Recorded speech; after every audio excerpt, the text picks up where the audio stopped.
every day, one by one, I'm gonna try every recipe of Laura, starting from the very beginning. Come, join me on my challenge. Let's go! Hi everyone! My name is Ruta and welcome to the 272nd day of my challenge. That was sharp, wasn't it? Where I'm gonna try a really an exciting recipe because I love cheesecakes and I'm gonna make one of them today.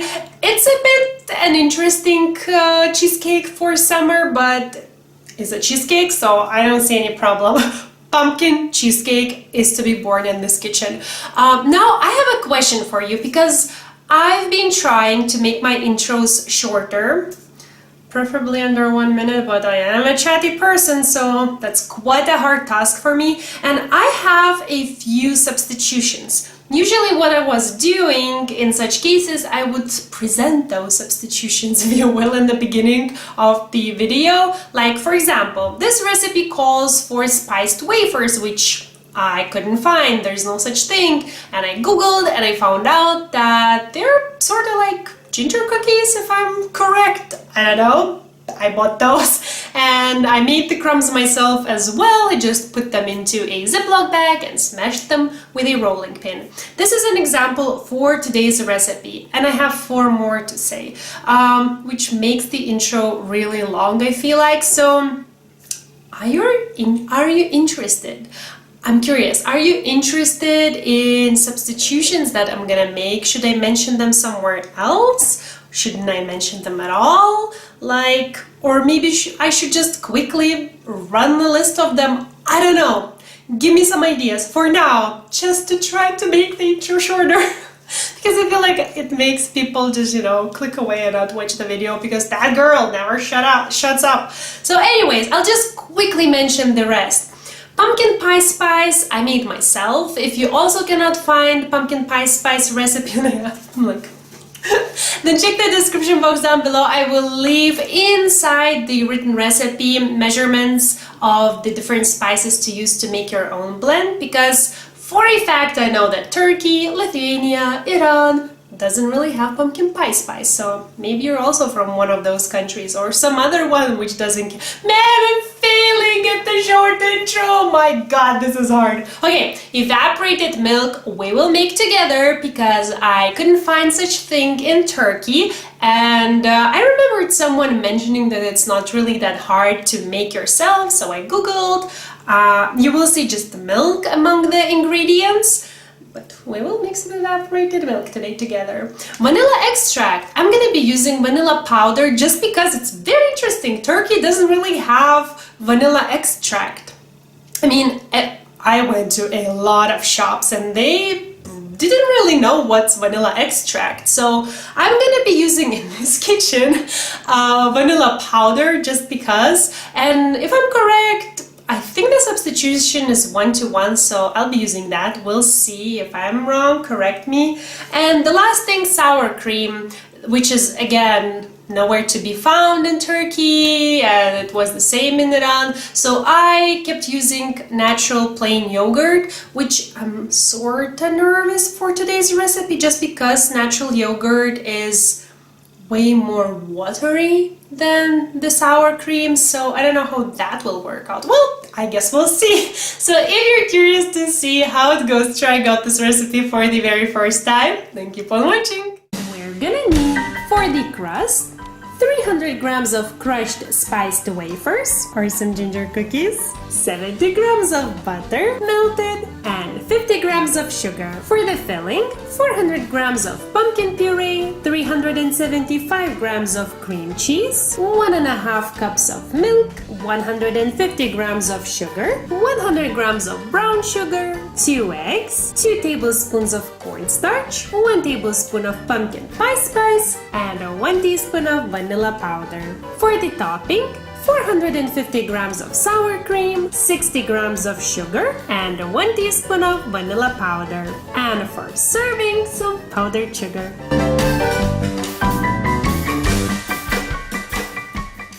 Let's start with the evaporated milk. My god, it will be so interesting. I feel like this is one of those things where you feel sort of like in a lab. especially because I have my apron on. Anyways, okay, so there's a reason why I divided the milk, because evaporated milk is exactly what its name suggests. It's milk that's been evaporated, and more precisely, around 60%. So this is the amount I want to get in the end. Once, you know, I add all of this, this has to evaporate. So this is kind of like a little trick which I read online. I have a large pot. You want a large pot for this so that the process would be shorter, you know, bigger surface, thinner layer, evaporation fast, or whatever. So I'm gonna add first this. This is what I want to get, and then you should use a wooden skewer. I don't really have one, so that's why I have these two.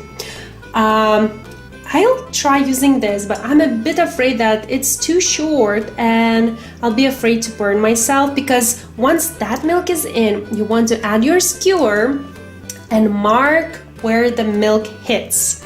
This will be your guideline for future. Once all the milk is there and it's boiling and reducing, and you want to just see, am I there yet? So if this is too short, then I'm gonna use the straw. So once the mark is there, I'm gonna add the remaining milk, and then over medium heat, while stirring constantly, I'm gonna bring it to a boil. Once there, I'm gonna reduce the heat to as low as it goes and let it simmer. And I will check periodically whether I'm there yet, which with this or that. I'm expecting it to take max 10 minutes, because I read the instructions somewhere for 1 cup when they were working towards making 1 cup, and it took around 10 minutes. So we need less, so I'm guessing less. I don't know, let's see, we will find out together. How to mark it? That's the question. Maybe I sort of see it, but not really. Will that work as a mark? Okay, first hurdle.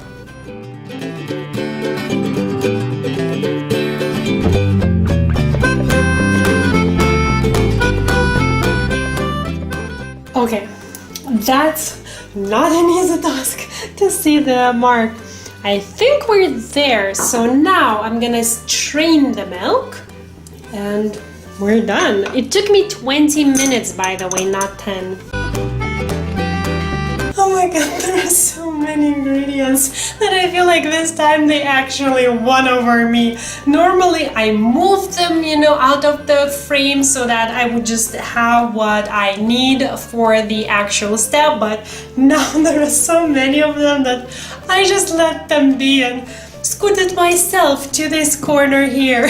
So anyways, I started by turning on my oven to bring it to 180 degrees, and now I want to prepare my springform pan, which basically means that it opens up and the bottom is removable, which is 23 centimeters in diameter, and I want to spray the inside of it with some non-stick cooking spray, and then I have aluminum foil here because I want to wrap the bottom of it with the aluminum foil. So once I'm putting all the batter and things, if anything wants to spill and, you know, just to run out, the aluminum foil would catch it.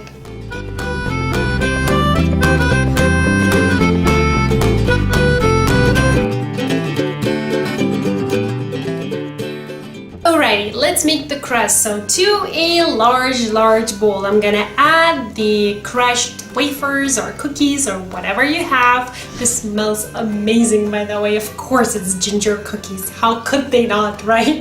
Then the melted butter and the sugar, and using a handheld mixer, I'm gonna mix everything together. Laura actually does that on her KitchenAid standing mixer. As you probably know, I don't have one here, but this actually works just as fine.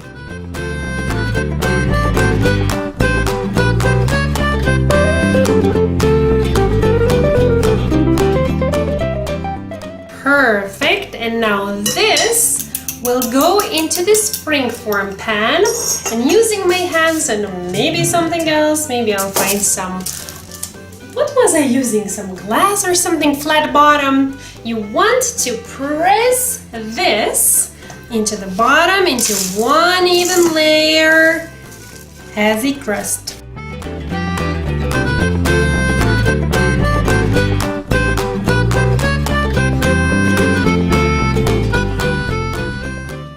okay, it's always so hard for me to stop. I just want to perfect everything. So now this will go into the oven for 8 minutes. And while the crust is baking, I'm gonna move on to the filling. This recipe is like that, I just realized. You take one category, all of the ingredients in it, mix together, and then move on to the next category and do the same. So now the filling, to the same bowl. I mean, why not? Easy cleanup, well, not as much, having in mind how many here I have. So here I have everything for the filling. The pumpkin puree, cream cheese, evaporated milk. Round of applause for me for making that. Then the white, then the brown sugars, the cornstarch, pumpkin pie spice. What do I have here? Vanilla powder and the eggs. I'm gonna mix everything to incorporate, and once that's done, I'm gonna mix for a couple more minutes to make everything really nice and creamy and smooth.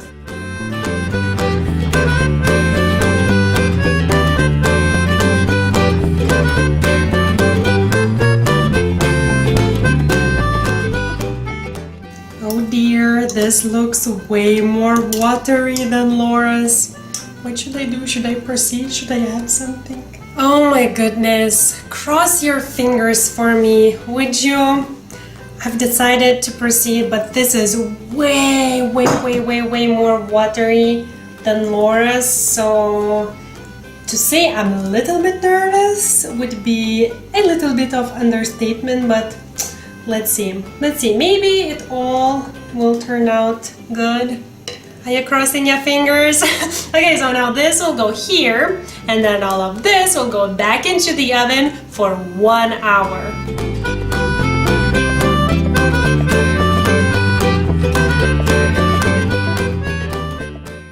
My cheesecake has less than 5 minutes to go, and I thought this would be the perfect time just to prepare the topping so that once the cheesecake is done, this is done as well, and you know, time saving. So I'm gonna take the yogurt, sugar, and vanilla powder and mix everything together. I think though I'm gonna discard this liquid. Do you see? It's separated like water from the actual yogurt, and yeah, I think that's a good idea. I have so many liquidy things today.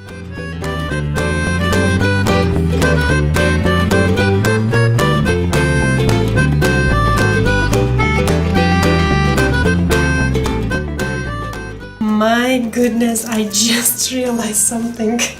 I'm sort of living on the edge here, carrying springform pan like that, but thankfully everything's turning out fine, nothing dropped. But now as I realize that, I kind of want to bring my baking pan so I can put it there and be more careful. You really shouldn't carry springform pan like that, but somehow that just, I don't know, never crossed my mind. Thank God. So now, onto the top of the cheesecake, which smells amazing. I'm gonna spread this topping as even as possible and then put this back into the oven for the last 5 minutes.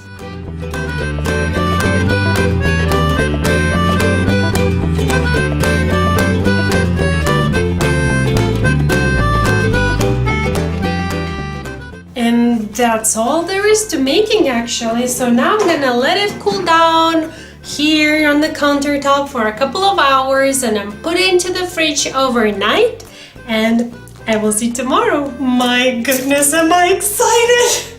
This smells and looks amazing. It's set so nicely. I just took it out from the fridge. I will unwrap now the plastic wrap from the top, the aluminum foil from the bottom. I'm gonna run my plastic pastry knife, or you can use also butter knife. I'm gonna use this for the first time. Let's see if it's gonna work. It's supposed to help not scratch the springform pans, or any pans for that matter. So I'm gonna loosen up the sides, then open up the springform, put it on a platter, dust some powdered sugar on top, and dig in.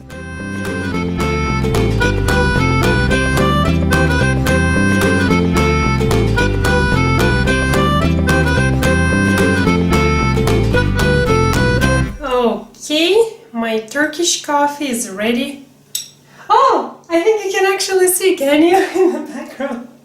I have my coffee ready. I'm so ready to try this. I was just taking photos and waiting for the coffee to be ready, and my God, it's so tempting. But I'm so afraid that I will forget to say this that I figured I will just say it before trying, because once I take a bite, I think that I will forget everything I wanted to say. So first, oh my God, I'm so excited.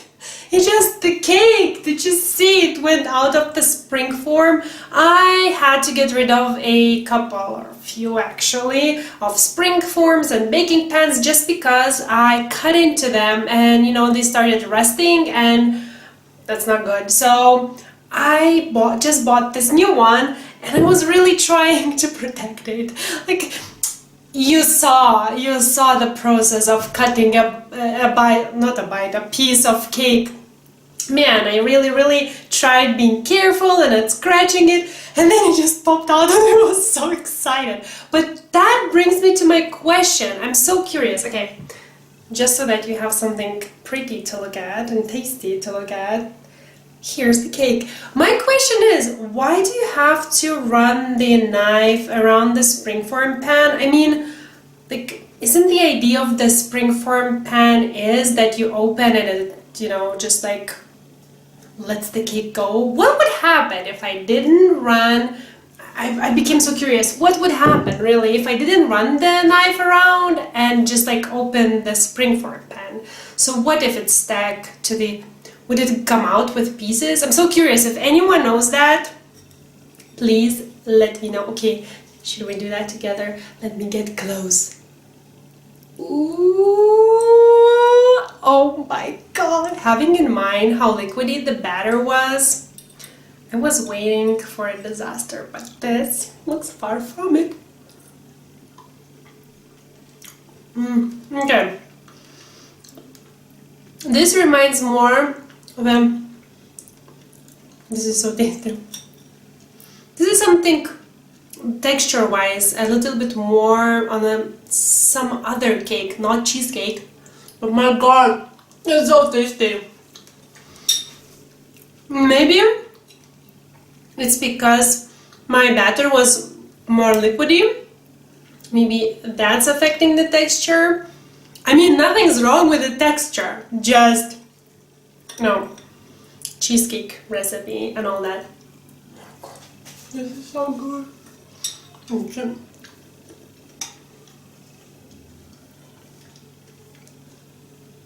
You got it right. I have nothing else to say. This is amazing. This really reminds of pumpkin pie, but in a fresher, colder kind of way, and firmer maybe even. I forgot how pumpkin pie what tastes like, but what's the texture of it. But anyways, this, oh my god, the crust is amazing.